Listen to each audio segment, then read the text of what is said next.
Hello, hello, hello, and welcome to yet another Q&A Saturday in sunny, summery Cape Town. My name is Alison Beer of AlisonBeer.com, where I help people who want to live light-hearted, ignite their creativity, and learn to draw their very own cartoon characters. Last week on Q&A Saturday, I was answering questions from Ganesh in India, and he was asking how to turn human faces into cartoons. This week, we're going to go on to part 2 of Ganesh's question, which is how do I exaggerate peculiar expressions into cartoon character expressions? Ganesh, this is a great question, and we're going to get right into it right now. So when it comes to drawing and exaggerating peculiar expressions for your cartoon characters, there's so much to remember, it can be quite overwhelming. Today, I want to keep it simple and just focus on 3 areas. And here's what they are. The first area that I want you to focus on is using a reference. There's absolutely no shame in using a reference, and here's what I mean. Stick around to the end. I'll give you the link to my Pinterest board where I have gathered all sorts of references from all over the internet, which will show you how to draw almost any expression possible. The other thing that you need to ask yourself is what moves? And you may be wondering, well, what on earth does she mean by that? Here's what I mean by that. When you think to yourself, what moves? If you look at a face, there are only certain parts of the face or the head that can move. So say we've got the eyes here, and you might want to go looking after this for my other video about expressions, because it goes into a lot more about how to draw the faces and so on. But if you look at this, you have got the top of the head here. This is the skull, the cranium. It's made of bone. This can't really expand or contract a great deal. You can put wild hair on it, which might show the emotion, but apart from hair, that's not going to change very much. What's different is the bottom of the face. And if you look at the bottom of the face, now that can change length to a certain degree.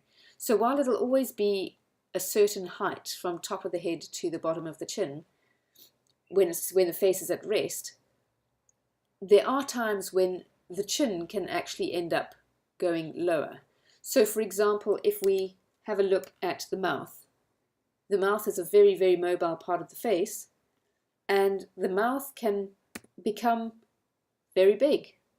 And if the mouth becomes very big, the chin is going to stretch downwards. You've heard the expression, his chin hit the floor or his jaw hit the floor, and that's exactly what happens. So this bottom part of the face can elongate and stretch downwards.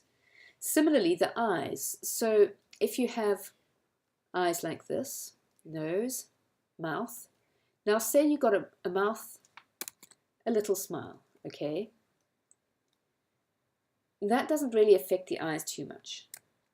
But what if we make that smile a whole lot wider? So now we've got a wide smile. And the wide smile tends to scrunch up the bottom of the eyes somewhat. So the eyes can also change shape a little depending on what's happening with the rest of the face. Of course, the eyebrows, we're not forgetting the eyebrows. And if you go looking for my other video, you'll find a whole lot about eyebrows and mouths in that particular video.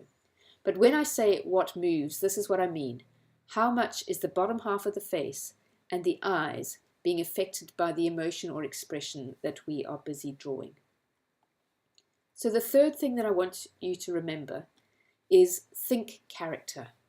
Think character. Now, what do I mean by that? Well, every character has things that are characteristic of them. That's why we call them characters. So every character goes certain places. They think in certain ways. They react to certain people and situations. They have certain preferences. And if you look at any of your favorite cartoon characters, there are things about them or situations that they experience that happen over and over again. And in this way, you can quite quickly put together a page like this, which is really what we might call a model sheet, where you take all the expressions that your character could possibly use and put them together so that you've got them for quick and easy reference. You're not scratching around in the furrows of your mind or somewhere in the depths of the internet trying to find them. But you know, oh, when my character experiences chocolate, this is what they look like. When my character finds their cat after it's been lost, this is what they look like. When my cat's character suddenly realizes they've left their glasses behind for the umpteenth time, this is what they look like. When they catch their child up to something that they don't like them doing, this is what they look like. Similarly, if you don't want to just have these extreme expressions, you can look at it and say, all right, so here we have a happy expression. Let me use a different color just because I can. So that's a fairly happy expression, but it might be a bit too much for the situation you're thinking of. So what you can do is you can say, well, I need a little variety of happy expressions. I need to have a look at what not quite so happy looks like, and I need to have a look at what even happier looks like. So you could possibly have a range of 3 degrees of every emotion and have those on your reference sheet so that you can just pick out and say, oh, not so happy today, or angry but not furious, surprised but not absolutely gobsmacked. And then you can end up with a wonderful reference sheet which will save you an enormous amount of time.